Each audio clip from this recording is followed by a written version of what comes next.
Hi guys, welcome to Beyond the Pouch, the podcast series brought to you by Pelican, Eakin and Respond with your hosts Rachel and Louise.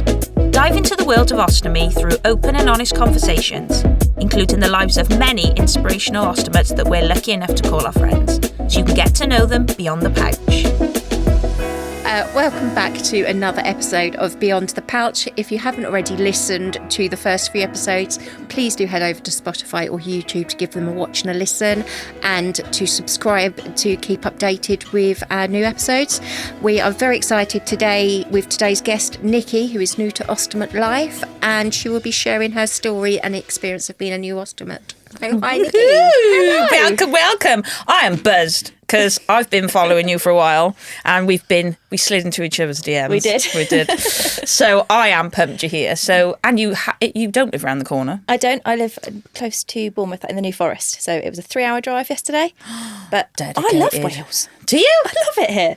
It's just everyone's so happy. Everyone's got cracking accents. Oh, no, thank you for coming all this way. You are very new to ostomy life. I am. I'm a real newbie. You are a newbie, but I found you through your content on Instagram. You certainly don't act like a newbie. How are you finding it?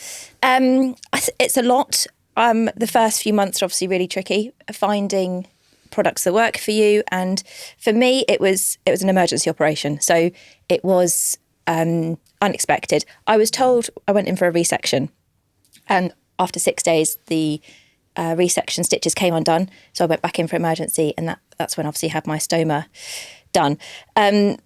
So for me, it was, yes, you could go in and have stoma surgery. It might turn that, but it's very unlikely. You're young, you're fit, you're healthy. It's highly unlikely. We think this is just going to be resection.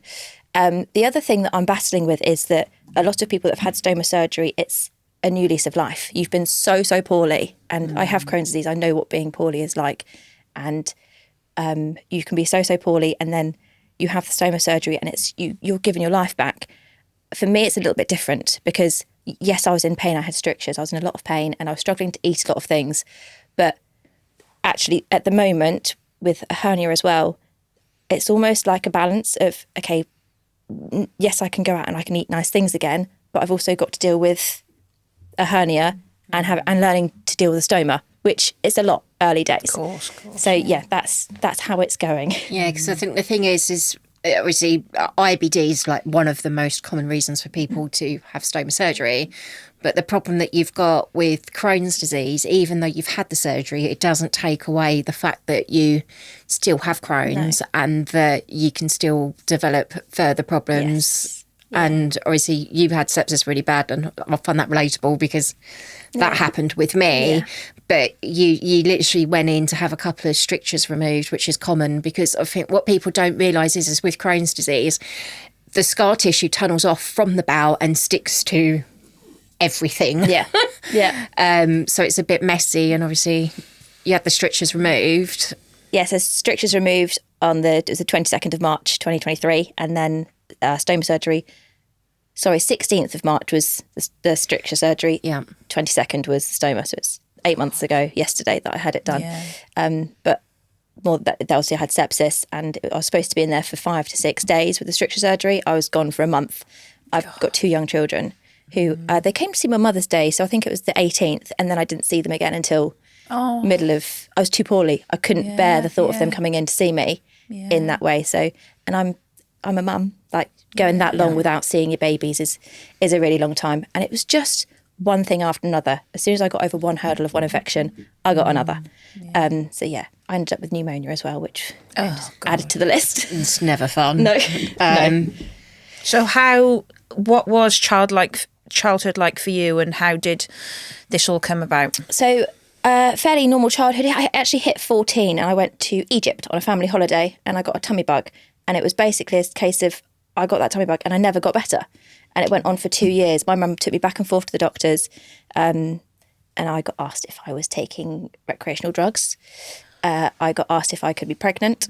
I got asked if that was one of the laxatives. At 14, I didn't know what a laxative was. And I remember sitting there thinking, I don't even know what that is. No. And my mum actually said to some of the GPs that I saw, could this be Crohn's disease? And they said, no, she's too young. She's too young. And it took 2 years. This is the problem. a lot of women are diagnosed with Crohn's disease in their early to late teens. So anywhere sort of between the age of sort of 12 to 20 always tends to kick off at stressful and emotional times. So exam periods, GCSEs. Yeah. And the amount of women that I've had message me that have been misdiagnosed as anorexic, bulimic, even though they have shown every symptom of Crohn's disease. I mean, it took me 2.5 years to get a diagnosis, and I only got mine because I developed a fistula. And the GP, I had cellulitis, 18 years old with cellulitis on my legs, and I've got my GP laughing at me. Like, oh, you've got an old person illness. And I'm like, well, this kind of tied in with everything else. But it's just crazy to think that the GP's automatic response is that you're doing. Is it something that you're doing to yourself? Yeah. It's not, we need to investigate this. We need to look at it. It's what are you doing to yourself? Which is really, really bad. Yeah. Well, the same happened. I had a perianal abscess. So I remember going to my photography class in college. I made it to college. I got through my GCSEs and went to college, and I was walking up the stairs to my photography class, and I thought, I've got a painful lump near my bum, and this is not ideal. This is really uncomfortable. So I went to the doctors, and they gave me a week of antibiotics. A week later, I literally could barely stand, and I was missing more and more days of college. So I went back to the doctors, and they said, you need to go to A&E now. And it was a perianal abscess. So and then once they'd put those two together, that's what it was. Hang on a minute. You've got Crohn's disease. And I remember going into my consultant's office, and he said to me, so Nikki, when were you diagnosed with Crohn's disease? And I just said, about 3 seconds ago. I had no idea what it was. I'd never heard of it. But for me, it was like after 2.5 years, someone's got an answer, and someone's telling me it's okay. You've been poorly for a reason, and we're going to help you. Yeah. And he's been my consultant ever since, and he is my absolute hero. Oh, he's incredible. Yeah. I was just going to have a check. So your perianal abscess, it wasn't as simple as here's a course of antibiotics. No. So I went in for surgery, and they drained it. They put in cetons, and no, they didn't. Sorry, they drained it first off, and I had it packed every day for 3 months. So every day I'd have a nurse come to the house, and they would pack it, which was agony. It was really painful. It was about the size of 50p pence. Yeah, nothing worse than a bit of silver Aquacel that's kind of dried and stuck to the healing... the seaweed stuff. Yeah, horrible. Stuck to the healing tissue. Yeah, and every night I'd have a bath. So every morning I'd have a bath, and the packing would come out, and then I'd wait for the nurse to rock up, and she would repack it again. And on the last day of me having it packed, I thought I could feel a lump on the other side. This can't be happening. And it was a horseshoe shape. So that's when I went back in for surgery, and they put the cetons in to stop it coming back. And cetons I've kept ever since. I still have them. And I will have them forevermore. Oh, okay. So, yeah. So that's... It's a fistula, isn't it? Yeah, so it's a fistula. So it was from one point to another point, and obviously the fistula tunnelled between point A and point B. Yeah, that's right. For the horseshoe shape. Why have they never addressed the fact that you've still got the cetons in? Because at some point, if... I don't know. I think I've had... I mean, when you have as many surgeries as we have, you lose track sometimes. I think I've had them changed, but for me, it's a safety net. I know that that's not going to happen whilst they're in place. They don't bother me. I don't feel them. They don't make any difference to my life. It's a bit... I describe them a bit like having false teeth. Like, I know if I've got false teeth, I know I've got false teeth, but you don't know I've got false teeth, and nobody else can see them or look at me any differently. And it's the same with a stoma, isn't it? Like, you know it's there, but nobody else does if you don't want them to. Yeah. I mean, how do you manage with that? Because obviously there's always the risk with Crohn's disease. So for me, my abscesses, my internal ones, are always on my abdomen. Yeah. I'm very lucky, touch wood, if this is real wood. I hope it's real wood. I've never had them on my bottom. They've always been in and around my stomach. And it's difficult because you go to the GP, you know what it is, and the GP's going, no, and you're like, no, yeah. Yeah, I haven't had any further abscesses. That's abscesses, is that a word? Yeah. I've never had anything else other than when I've been in hospital this time and I had collections in my tummy. Yeah. I've never had anything else with perianal disease. Like, I've been okay since having them in. What caused the collections in your abdomen? Sepsis. So that was when I was in hospital. I don't know what... I'm guessing it's when stuff was left in me when the stitches came undone from the resection. So they obviously jet washed out as much as they possibly could and left drains in. They took the drains out and then another collection formed. So I had to go. Easter Sunday, actually, I went down for Lovely. more drains to be put in. I mean, drains being put in under local anaesthetic. Oh my gosh. The pain was like horrendous. It can be considered as brutal. I mean, I've had open wounds debrided on gas and air because I couldn't risk going back down under general anaesthetic because I'd had a lot over the course of 6 weeks. And it's just, they're just like, oh, well, you okay, you're just going to have to do it like this. And you're like, but I don't want to do it like that. I don't want to go to sleep. No, you can't go to sleep. Incredibly, you went on to have 2 pregnancies. I did, yes. That was, I mean, there's another one to put in there as well. I was on the pill and my daughter, I love her to pieces, and she'll probably listen to this at some point. I love her to pieces. I would never change it. But she was an accidental one because I wasn't absorbing the pill.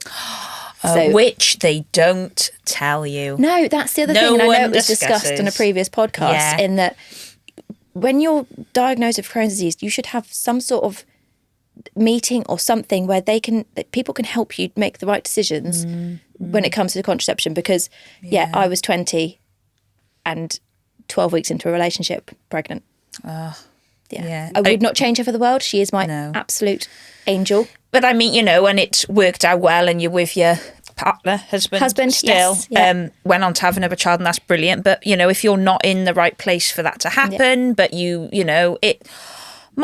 just... It was a lot, Why do they not? That's such... I mean, I've had appointments where I've actually been offered different types of contraception. I'm having to tell them what I can't have. How is that okay? I know. They should be telling us. I mean, I'm guessing if we all go to the GP, we're going to have a pretty good bulk of notes on the system about ourselves. There will be a diagnosis. Yeah, it just blows my mind. I don't know, different people, different situations, because there are some people with Crohn's disease that can take the pill that don't have an issue. No. But do they know that for definite until they're put on it? And, it's a risk. And even if you were told it is a risk, that'd be something. Unless people are, but I wasn't. I mean, it's a risk that you can take. I mean, privately, after the last podcast recording, that I had a bit of a crappy time. So obviously, with regards to contraception, I had the old coil in, copper coil, for nearly a decade, no issues. I then had to have it taken out and I had to have a new one put in. They suggested to me the Mirena, had the Mirena in. First 6 months, absolutely great. After 6 months, phantom pregnancies, taking that out, can't deal with that. They've because of everything that's going on with the cyst, they put me on hormone patches. Yeah. And now the hormone patches are giving me chemical pregnancy. So I'm falling pregnant, but because of obviously the medication that I'm on and the state of my insides, baby's not taken. So I keep having chemical pregnancy miscarriages.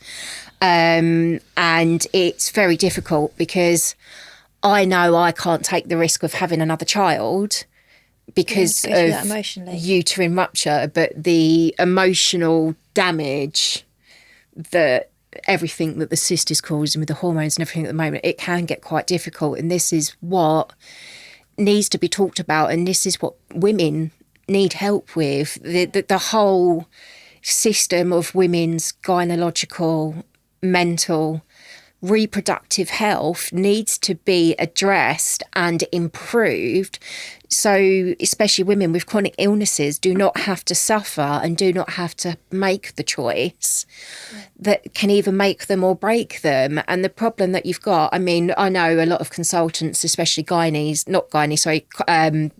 will turn around and say, oh, well, when you've got Crohn's disease, that's a natural contraceptive because your body's in a state you won't fall pregnant, but that's no guarantee. No. And the drugs that they put you on with Crohn's disease, from now, immunosuppressants are safe to have a pregnancy on, but back when you had your little girl at 20... they took me off them I was on infliximab. They took me off it at 27 weeks. Yeah. But the 2 times that I've been pregnant have been mostly the healthiest I've been. I was really sick with my son, but that was pregnancy sick. That wasn't Crohn's sick. I was sick every day for 28 weeks. Every time I brushed my teeth, I puked. Yeah, that was pretty awful. But actually, Crohn's wise, those 2 lots of 9 months is the healthiest I've ever been. Did you have substantial flares following having your babies, or No. how was your health following? It was okay. It was okay, yeah. Oh, that's good. From 20 until 30, I've done all right. Yeah. I've had 10 years, and I've put this, I've said it before, that for those 10 years, I've been in the driving seat. But the last 3 years, Crohn's has been back in it. Yeah. It's been taken over a little bit, and it's at the front of my mind all the time. I mean, how do you find that? Because I know as a mum with my daughter, especially the last year, it's been hard for her because mummy's not been well and I'm not my usual happy self, It's hard, isn't it? You can't be all the time. How does that make you feel as a mum? Because it's always in the forefront of your mind and you push yourself to the point of, okay, I will take them out. We will go and do a day out. We will go to the theatre. We will go, to a market. But then you've got the 3 or 4 days afterwards that where you're wiped and all you want to do is sleep. It's difficult. Mum guilt, isn't it? It's mum guilt to whole new levels. Yeah. You get mum guilt when you go to work. You get mum guilt when you decide you want to go away with your husband for a weekend. You still have that as a parent. You still have that guilt. When you have a chronic illness mixed in with it, it's 10 times worse because there's nothing you can do about it. If I decide that I don't want to go on a weekend away with my husband, I'd rather spend that weekend with my children, that's on me. But if I can't get out of bed for a weekend because I'm wiped out, or before stoma I couldn't get off the toilet and going out for dinner wasn't an option for me, that's a guilt that you can't fix yourself. No. I mean, how are you with the vedolizumab? Because I know I was on vedolizumab before my proctectomy surgery. And I always find that 2 to 3 days after having the infusion, you just feel like absolute hell. Yeah, I think mine's probably 24 hours. So I get home from... I have tried self-injecting. It wasn't for me. I just didn't get on with it very well. I asked to go back into having infusions, which I do, and I go back to the same place, the same ward. It's very familiar.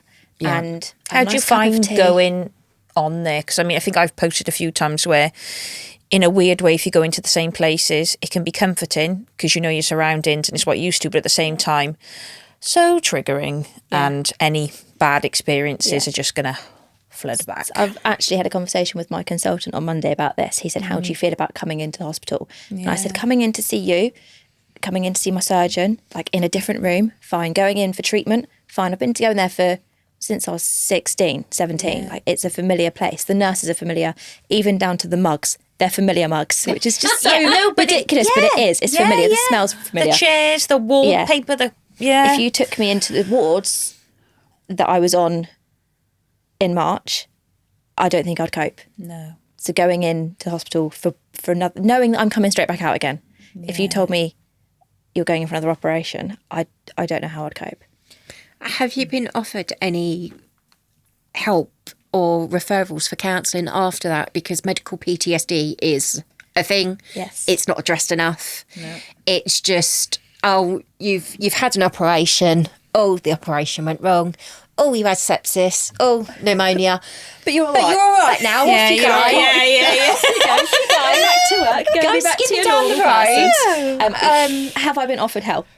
I have been shown avenues. I've been quite open. I know I need therapy to help myself. I have now suffered with panic attacks and anxiety, which I never would have done before. Propanolol's good for that. Yeah, but do you absorb it? And are they going to tell you that? Yeah, exactly. Yeah, so I have been.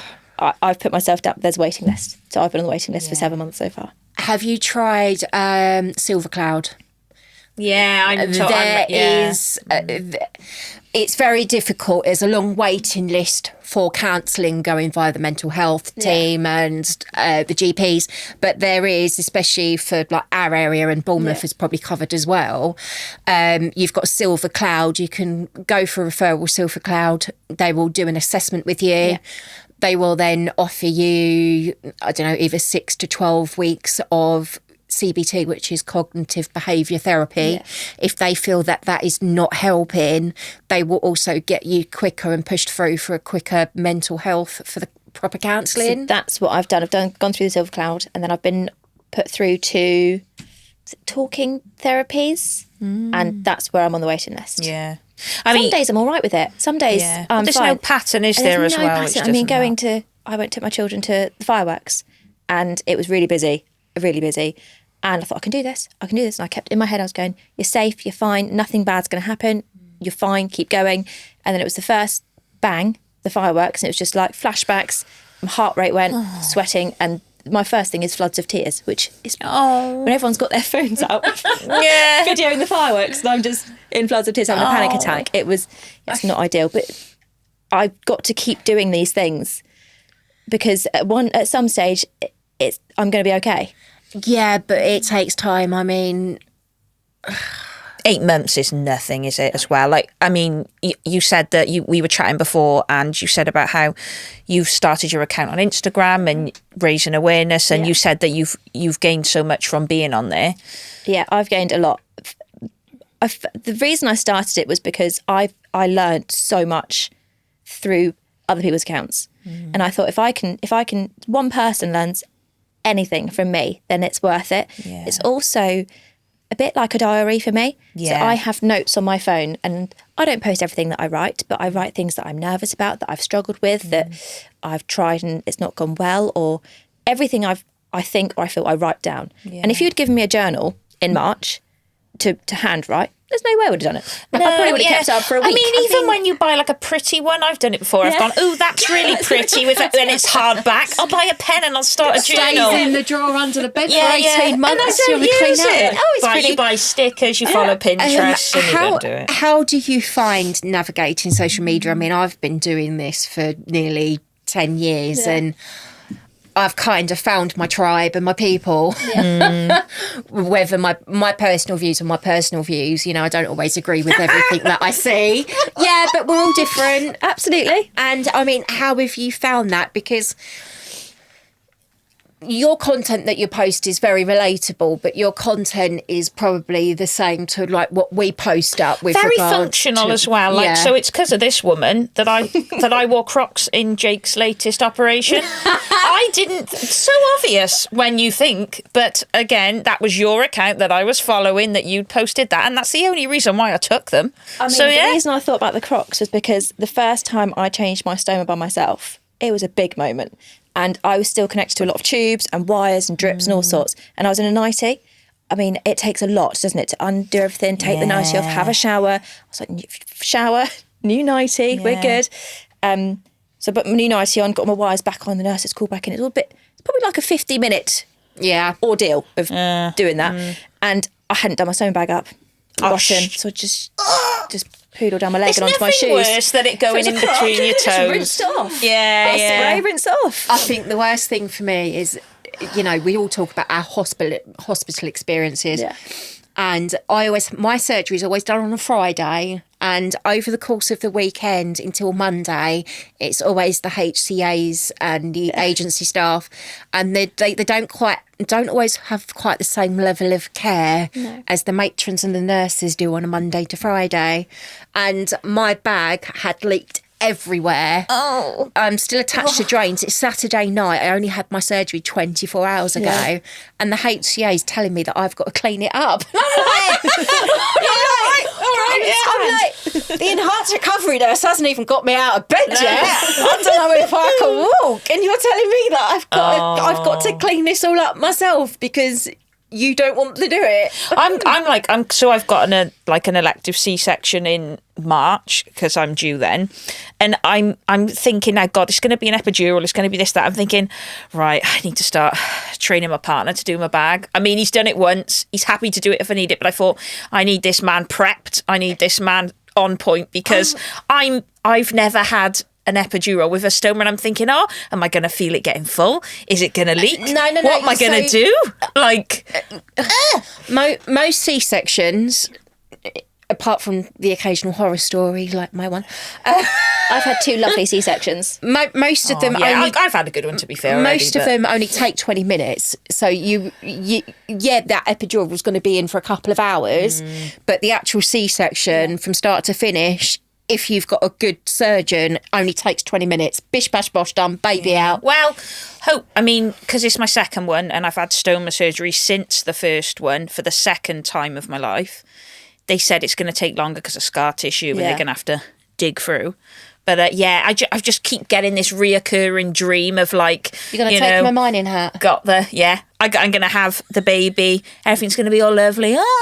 And then I'm just going to feel, I won't even feel the trickle of poo down my leg. Will I? I'll just be basking in a pile of poo. It depends what they give you. I'll smell it. That'll be it. I'll smell it. It depends on what they give you for pain relief after you've had the epidural. You know what? Drainable bag. Yes.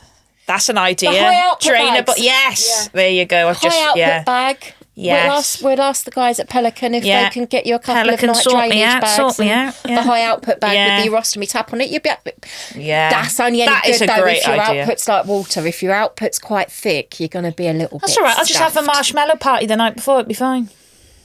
Pack them in. What? Marshmallow party? Doesn't marshmallows make it thicker? Oh, yeah. Yeah, but So you don't make it thicker if you want it draining out easily. Oh, I thought you I mean, if it's really thick, you are not going to get it out of that bung. It's not going to go anywhere. You're going to have to take the bag off and put a new one on. Oh, obviously, the thicker the output, the heavier it is. Yeah. Yeah. Well, you don't feel weight, though, do you, when you're numb? I can't remember. What do you feel? You feel Nothing. weight. I think you get the feeling back quite quick. We get the itchy remember. legs. Itchy legs when they're coming back round. Yeah. You'll be fine. Yeah. Super exciting. Oh, so exciting. So exciting. So you have signed up to do what? Tell the people. What have you signed up to? I have signed up to the London Marathon. Woohoo! What a badass. Crazy. It is crazy. It's going to be amazing. So tell us who you're doing it for. So I'm doing it for Crohn's and Colitis UK. I actually got a place in 2023, but How's your training going? slow, but slow is better than not at all. Absolutely. So I'm back to running. I say back to running. I ran 5K like 4 times in my life. And then signed up to a marathon. but that's incredible. That is what gave you the. Well, no, you're not stupid. What gave you the oomph to do it? What made you want to do it? I actually did the moonwalk. So the moonwalk is through the night. It's 26 miles, so it's the same as a marathon in a bra. And I did that, I think it was 2019, and myself and my mum walked it in 7 hours. I thought, if I can walk that fast, bit of training. I needed a focus. I had so much Crohn's life happening. When did you do that? Pre-stoma surgery? Or? Yes. It's 2019 I did the walk. Well, that's pretty cool. You was averaging about 4 miles an hour. That's pretty good. Sorry. That was quick maths. Working that out of my head. It wasn't. I didn't know you were so gifted in mathematics. I'm an accountant. Oh, yeah. Oh, well, you can't be crap then. That's quite quick, isn't it? That was quick. So after your surgery, how soon were you starting I didn't start running. So I started dog walking again. I've got 2 dogs. Yeah. So I started dog walking. That must have been August. What doggies have you got? I've got a Doberman called Seven. Wow, and I've got a German short-haired pointer called Luna. They're huge. They are big dogs. Do they take up the bed? They don't sleep in the bed. They sleep. I wouldn't have space for them both in the bed. And the mess they create, they just stay downstairs in the kitchen. They're in their kitchen I bet lounge. you have to walk them quite far to knacker them Yeah, so out. my husband actually walks one of them and I walk the other because they're both... I did the thing, you know when you have sometimes people have children, they're like, oh, let's have 2 under 2. Like, get it over you and did done that with. with dogs? Did Is that that with a dogs? thing? What an error. Does that help? No, don't What? do it. No? Never do that. Oh. No, not when they start going through the velociraptor. Literally, dogs from the age of 1 to 2, they have what we call the velociraptor stage. Yes. What's that? Just I'm coming from a person who don't have dogs, so I don't know what you're on about. Bark, disobedient, just generally a pain in the bottom. They're So, really like, good. They give you terrible like the sense of security for the first 6 months. Oh my God, I've got a golden puppy. And then they hit like 9, 10 months and it's teenager years. So they just... Everything's chewable. Yeah. Zoomies are fun. My Seven, my Doberman, ate 7 cushions. We don't have cushions on our They sofa anymore. actually swallow it. They Like, she eat chews it it up, or just rips it chew up. it and spit it out. Yeah, so it's like bits of cushion all over my kitchen. Yeah, Ruby likes anything that smells of daddy. She doesn't touch my stuff, it's just daddy. I don't know if she's doing a love or hate campaign, but That's all right. Yeah, Seven likes hats as well. She's eaten quite a few of my husband's hats. 7. So that came from, you know, Len Goodman? Yeah. From Strictly. So that's 7. That's where it came from. Oh, So when we're that's shouting cool. for her in the forest, that's how we shout for her. Oh, And that's quite a lot. that's hilarious. Do you do it like Len Yeah. Goodman? 7! Oh, that is amazing. I mean, how do you find, because obviously those kind of dogs, I've got 2 dogs, you know, average, you know, when I was hiking with them, average sort of like 15k with them on a Sunday. that's probably an average what you have to do on a day to knock it out. Before surgery, I could walk a long way, hour and a half, 2 hours of walking, 7, and to be fair, Luna at the time. Now what I just walk slower and let them run, because they can get just as much exercise. If I'm walking slower, it doesn't. Do you feel confident, like obviously going out, like what was your first time like going out for a walk with the dog with your stoma? Terrifying. I found every single first time terrifying. Anything I've done, the first time is. What would your advice be for people who are looking to take those firsts? Just go for it, because take a safety kit with you. My safety kit comes absolutely everywhere. What's in your kit? My kit, I have two stoma bags, some dry wipes, some drops, the Respond drops. I have those in there. Oh, what scent do you have? I have the jasmine ones. Oh, I like them. They do a Christmas scent, don't they? No, Well, they it's don't. not branded, is it? Well, Christmassy, but they do, because I've still got the one they sent me last year. It's cinnamon and sandalwood. No. Yeah. Really? So like Febreze for your bag. Yeah, banging. I mean, if there's a good Do you still do that? Yeah, they still do that. They still do that, honestly. Christmas poo. Yeah. What's better than that? Imagine emptying your bag and going, mince pies. The first few times. Oh, actually, yeah, because of the inside of the mince pie would make you think of the poo. No, that's a step too far. That's just, no, don't do that. Just ruined mince pies. I thought I was gross. Just imagine if your food isn't digested. It's going to even look even more like mince pies. Yeah. No. If you've got a beige coloured bag, then even more. Anyway, yeah. I'm all about the black bags, luckily. Right, the black bag. So you wear the Motivie. I do. So why? This is where you go, because you two shared it. And well, basically, that's what it comes down to. Is because everyone. No, honestly, it was, and this is another reason why I started the Instagram thing, is because I didn't know about different types of bags, like the Eakin free seal rings. I didn't know about them. Yeah. And it wasn't until I watched and I thought, I need to try that because I'm having issues here. My stoma was really flush. So what's it like now? It's not anymore. It's come out. How much does it pop out? I don't know. Like it changes. It does, yeah. Do you for the feel that evening, maybe that yours points out a little bit more now because of the hernia? Probably, yes. Yeah, probably. So do you have a convex bag or what? Yeah, convex. Firm or soft? Soft. Oh, see, I wear firm. Do you? Yeah. Do you find that, obviously being quite new to stoma life and obviously only having the surgery in March, how did you find like trying and finding what works for you? Because some stoma nurses are absolutely amazing. They will give you the world. Other stoma nurses don't always give you the correct tools, shall we say, and you kind of have to discover them yourself. It's like you've sort of let out into this world and you get... How many options were you when you were discharged and you would have been given a standard, I don't know what brand, it doesn't matter, but when is it that how long did you go with that first bag? You obviously didn't stick with that first bag. No, I didn't. How much have you tried different things, and how easy was it to get options? 4 or 5 different ones. Oh, that's a lot for 8 months. Quite easy. That was literally in the first 2 months. Whoa. But I did it because I was going back. I wasn't with any delivery company. So I was going back to the stoma nurse every week at the time to have everything checked. So every time I went back, I was like, not keen on... I was quite fussy. I'm a fussy person. Even down to some of the textures of them. They were too... I think I used the word too granny-ish for me. Yeah. They looked like an old person's...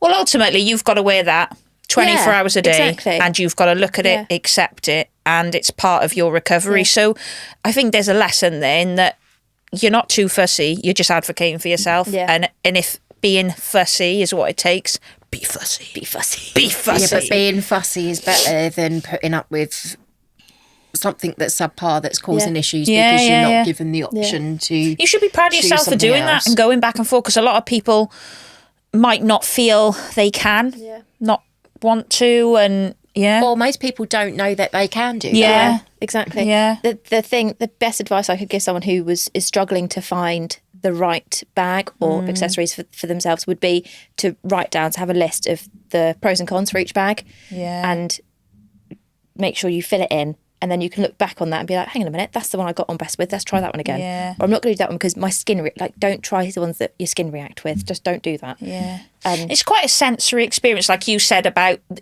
before about the feeling of the material and some bags. And it's not just, oh yeah, my skin's all right. You've got to be able to look at it and feel comfortable with what it looks like, 100%. What it feels like against your skin. And there's so many variables, isn't there? And I think the fact that I use the black bags, like I'm someone who wears black undies all the time, so the beige ones almost stood out more for me. Yeah, so I felt better. I find the beige ones quite triggering in terms of that standard hospital one I was given. It had the see-through cover, I could see everything, and the back of it was beige, and then when I folded the outlet up it was more beige, and I just think, like if I see a beige one now I'm like, oh god. Yeah. It's weird. Do you know what, for me, I don't know, I'm very practical. I think I'm quite a straightforward thinker. So for me, the mode V is absolutely great, and kind of having that window or that barrier between your stoma and your clothes is a lot more safety net. Was that a bit of what's it called, ASMR, where I could hear the crinkle of your bag? Oh, sorry. Some people might love that. But I find the black kind of just gives it a bit more of a purpose. I mean, I've always been quite straightforward. A stoma bag is a stoma bag. It is there to catch waste. Mm-hmm. It's a necessity.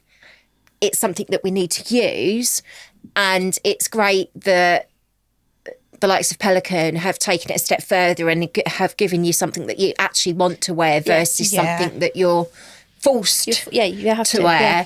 Also, does anyone do this? When I have a wee, I still go to wipe my bum. Why am I doing that? I don't know. And a few people do that I like. I'm not going to say their names because maybe they don't want to embarrass themselves like I just have. But like, it's like autopilot, because I went like 26 years without a stoma because I had one from a baby. I had it reversed at 2, I had another one at 30. I'm 34 now. And yeah, it's weird. And then I'm literally going to look for the toilet. Why did I just wipe my bum again? I really don't know. My rectum's been removed and has been for the last so maybe 5 years, it's different. So if I don't. Yeah. But yeah, it's funny, isn't it? The things you do. I mean, I found it weird, obviously having that removed, and it's like it was like having to accept something new. I mean, how did you find accepting your change and a new body, and obviously a new kind of it's a whole new body. It's a whole new body, and it's not just the stoma; it's the scarring as well. Like I've got some pretty hefty scars now that I didn't have before. I don't know how I feel about it yet. I'm still, again, really early days. I'm still on that journey of acceptance. I'm not there yet. Have you got the zipper? Yeah. Yeah. And then obviously C-section scars. And then, do you know, 2 of the scars that I dislike the most are the drain scars.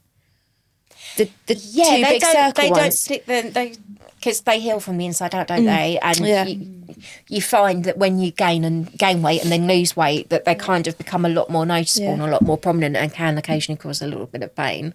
Yeah, I've got 3 of them, and they're the ones that because the one down the middle is pretty obvious. Yeah. But those 2, they almost look like I've had 2 massive spots. Yeah, like I know, like if I share things, I've got a similar thing. So I've got the zipper scar, C-section like you, and other scars, and I've got like this red scarring mark, and it looks the same. And you're like, oh, people are going to think I've acne on my stomach, but it's not. It's scarring, and you're like, oh. We all match, because I've got the C-section, the zipper that's been open God knows how many times, and then obviously the different drain sites. But I don't know. I think sometimes you find the drain sites are more harder to accept than the actual scar. I think that one of the I went through. So they originally tried to do keyhole surgery, so I had the keyhole done, and they nicked my spleen. This is in the first operation, which is why it then turned into open surgery. The keyhole scars, they're long gone. Like, wouldn't even see them. They've gone. Yeah. But I've still got obviously the. I think honestly, in people especially with women with Crohn's disease, it seems to be more common that we don't have keyhole surgery. No. I think because of obviously the nature of Crohn's disease and the amount of scar tissue that it produces, the only way to get to anything is to open us up. But then that causes more scar tissue once it starts healing. Yeah. And was it discussed with you the repercussions of that surgery to do with scar tissues and maybe to do with your reproductive system? Because that's another thing, isn't it? No. We're not told anything about that either. What were your periods like after surgery? Bizarre.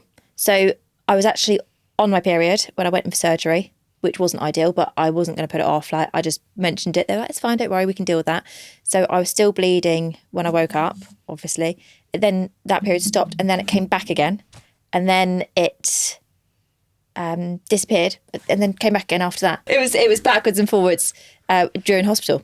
Yeah. Really strange. And then it stopped. The first thing that stops when I'm poorly is my period, which is why very young they sort of said it might be quite tricky to have children, because I've done a post about it recently actually, like if you're not having regular periods, you don't know when you're ovulating, so you don't know when the best time to try is. It's tricky. You can fall pregnant accidentally because of the I think the other thing is what people don't realise, Crohn's can cause a hormone imbalance. Yeah. I know that from personal experience. And it's so difficult to try and navigate having periods and a menstrual cycle and pregnancy with IBD because the pre-period, so the week leading up to your period, can cause a lot of pain, a lot of inflammation. Yeah.